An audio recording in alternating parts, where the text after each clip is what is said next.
അസ്സലാമു അലൈക്കും. എൻ്റെ പുതിയൊരു വീഡിയോയിലേക്ക് എല്ലാ കൂട്ടുകാർക്കും സ്വാഗതം. ഇതാണ് ആശാളി, അരച്ച് കാച്ചി കഞ്ഞി ചേർക്കുന്ന സംഭവം. പക്ഷേ ഇത് വർക്കല ഭാഗത്ത് കടകളിലൊന്നും തിരക്കിയിട്ട് കിട്ടിയില്ല. മിക്ക സൂപ്പർ മാർക്കറ്റുകളിലും കയറി തിരക്കി ഇല്ല. ഇതിൻ്റെ പേര് പറഞ്ഞിട്ട് കടയിൽ നിൽക്കുന്ന ആ പിള്ളേർക്ക് പോലും അറിയാൻ വയ്യ, അതിൻ്റെ പേര് പോലും അറിയാൻ വയ്യ.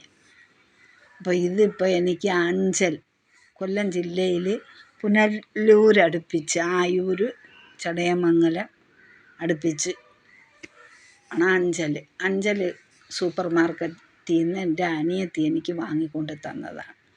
അപ്പോൾ ഈ കഞ്ഞി വയ്ക്കുന്നതിൽ ഈ ചുക്കും ഈ ആശാളി എന്ന് പറയുന്നതും ഇട്ട് കുരുമുളക്, വെളുത്തുള്ളി, ഉള്ളി, നല്ല ജീരകം, ഉലുവ ഇത് ഇത്രയും ഇട്ട് പച്ച തേങ്ങ അരച്ച്, ജീരകവും ഉള്ളിയും വെളുത്തുള്ളിയും എല്ലാം കൂടെ അരച്ച് മഞ്ഞളും ചേർത്താണ് ഈ അരച്ച് കാച്ചി കഞ്ഞി വയ്ക്കുന്നത്. ഇതിനു മുമ്പ് ഞാൻ ഈ അരച്ച് കാച്ചി കഞ്ഞിയുടെ ഒരു വീഡിയോ ചെയ്തിരുന്നു. അപ്പോൾ ആശാളി കിട്ടിയപ്പം നിങ്ങളുമായിട്ട് അതൊന്ന് ഷെയർ ചെയ്യാമെന്ന് വിചാരിച്ചു. അടുത്തൊരു വീഡിയോയുമായി വരുന്നത് വരെ എല്ലാവർക്കും ബായ്.